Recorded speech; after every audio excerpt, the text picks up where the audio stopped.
This horrific story, which took place in England, has over the years become one of the country's most famous criminal cases. A young woman was killed while walking in a park with her 2-year-old son. The only witness was her child, and the police could not find a culprit for 16 years.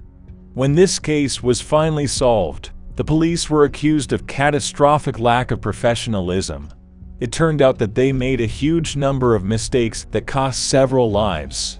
In this video, we will tell you how the story of one murder over 16 years grew into something more, and how it all ended.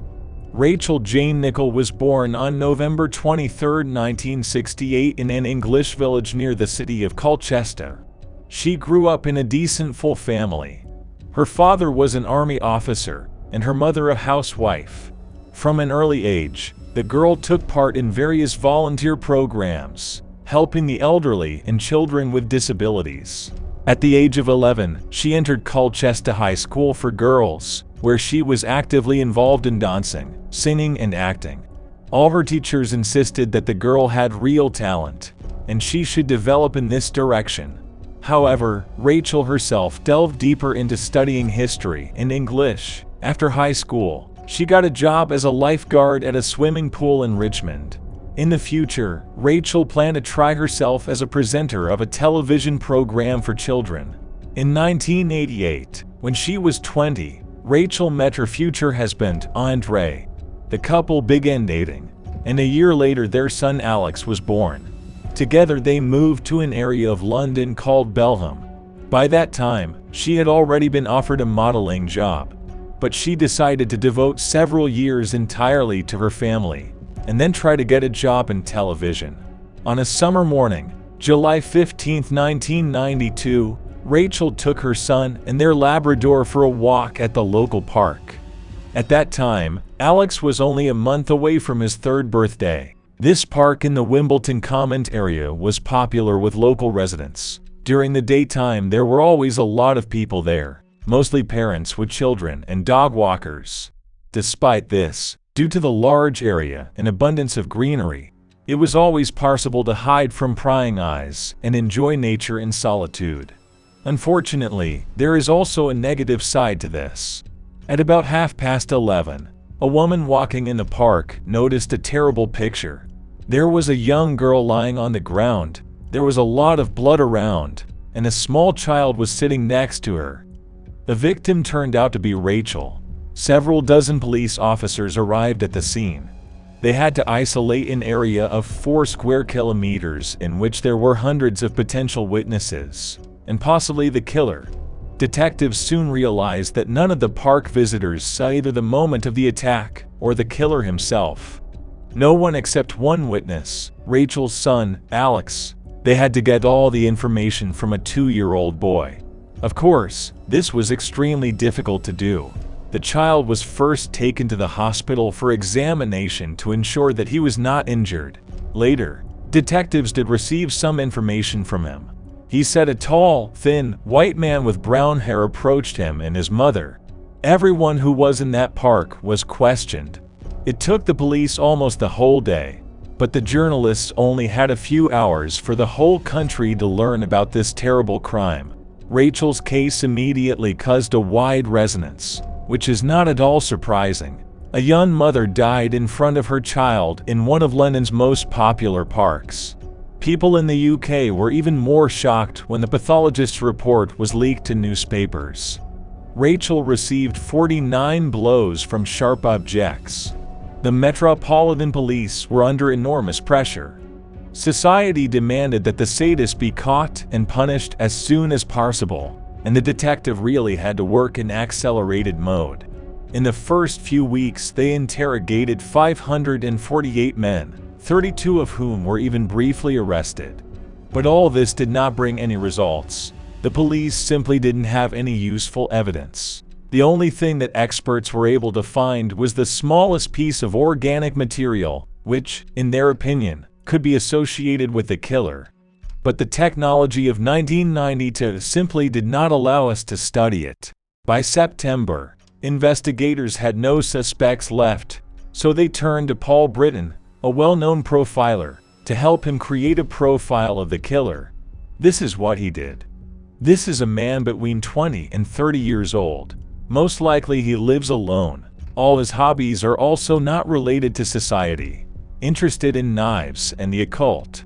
In addition, he lives near the park. At the request of the police department, this profile, along with an identikit, was shown on television.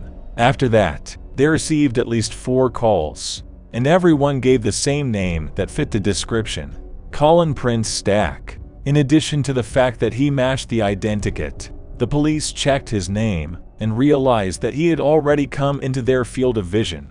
The fact is that Stack tried to enter the park on the day of Rachel's murder. 27-year-old Colin Stack led a secluded life. He lost his job and had difficulty finding money to pay for housing and food. He had a dog, which he walked every morning in Wimbledon Common Park.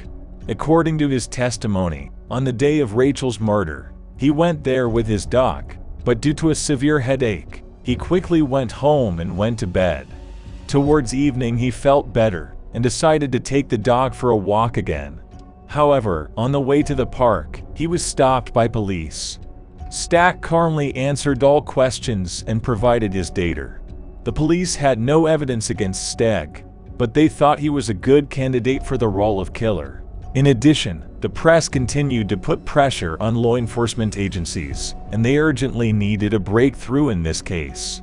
On the same day, Stack was taken to the police station, where he was kept for 3 days. During interrogation, he denied his involvement in the murder, but detectives began to increasingly believe the opposite. Firstly, books on occult topics were found in his home, which coincided with the profiler's assumption. Secondly, the police managed to find 2 women who told some disturbing details about Stack. One woman accused him of exposing himself in front of her in that very park. Colin said in his defense that he was simply sunbathing in a secluded part of the park, and this woman came there herself. Another woman reported that she exchanged intimate letters with him for some time. In one of them, he admitted to her that he dreamed of sexual intercourse in the fresh air. All this was already enough for the police to consider Colin a pervert, and finally believe in his involvement in Rachel's murder. But they understood that in court all these indirect arguments would not stand a chance. For this reason, the man had to be released. On the advice of his lawyer, he agreed to pay a fine for being naked in front of a woman in a park, although he continued to insist on his innocence. The detectives, together with the profiler, came up with a very unusual plan that was supposed to help extract a confession. A Metropolitan Police officer under the pseudonym Lizzie James began writing intimate letters to Colin. She said she knew the woman with whom Stack had corresponded before. Despite the absurdity of this situation, the plan worked. Colin answered all letters, and each time their dialogues became more and more frank and perverted. Lizzie played the role of a woman with cruel and sadistic hobbies, sometimes even illegal, and their communication continued for 5 months. All this time, Stack insisted that they finally meet in person, and detectives decided that this could really help extract a confession. The park was designated as the meeting place. Lizzie didn't come there alone, but Stack didn't know that. Plainclothes officers kept an eye on them in case the man decided to attack their colleague. During the conversation, Lizzie, on the advice of the profiler, shared with Colin a fictitious story about her secret hobbies. She said that her ex-boyfriend was addicted to cultism, and together they performed the ritual of sacrifice on a living person. Stack took this information quite calmly. At least he continued to communicate with Lizzie. They spent a few more hours together and went their separate ways. After that, they met several more times, and in the end, the police decided to move on to the final part. While walking in the park, Lizzie started talking to Colin about Rachel's murder. She said that she wanted him to be the killer because she was excited by the thought of this crime, but it didn't work. Stack apologized to her and said he had nothing to do with the murder. Lizzie tried to get him to confess several more times, but he always denied any involvement. It looked as if the police had failed in a 6-month operation. They were unable to obtain any evidence that Stack killed Rachel, but the detectives were still confident that they were right. That is why they still arrested him in August 1993. During the interrogation, Colin was shown all his cards and was told that all this time he had been corresponding with a police officer.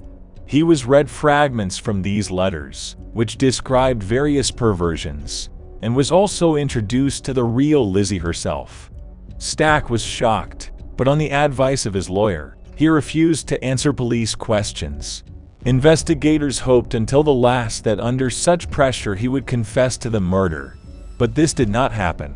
Now all they had to do was take the case to court. All this dragged on for a year, which Stack spent in prison. When the case finally came to court, his lawyers tore all the prosecution's arguments to smithereens. Even the judge was forced to admit that the whole operation with Lizzie James was overkill, and the police behaved extremely unprofessionally. In September 1994, Colin was cleared of all charges and was released. Lizzie James resigned from the police force, citing severe psychological trauma from the operation. The police, who have spent more than £3 million on this investigation, have reached a dead end. They didn't have a single one under attack, and most detectives continued to think that Stack was the killer, and they were not alone in this opinion. Newspapers and the public continued to blame him for what happened. Every time he went out into the street, he caught the angry glances of passers-by. Almost the entire country believed that the killer had escaped punishment, and this only added to the hatred towards Stack. This went on for many years. The Rachel Nicholl case was completely frozen, and the police did not particularly try to look for new suspects. Why? If they are all sure of Colin's involvement. By that time, Rachel's husband and Alex had left to live in Europe for several reasons. Firstly, he was constantly pestered by journalists, which once again reminded his son of his mother's murder. Secondly, the father felt that it was not safe for his son to remain in London. He was the only person who saw the killer. For a long time, no one knew which country they moved to. Later, journalists finally discovered that they lived in Spain and France. In 2000, Scotland Yard took over the case and assigned a new team to it. They studied all the collected materials and testimony of witnesses, but they were unable to find a new suspect. Only 3 years later did they announce that DNA from an unknown man had been found on Rachel's clothes. Technology has only just matured for such possibilities, and in 1992 such a discovery was simply impossible. Even in 2003, this tiny sample, which took experts 18 months to find, was not enough to establish an identity. The data obtained from this sample was only sufficient to exclude unsuitable people.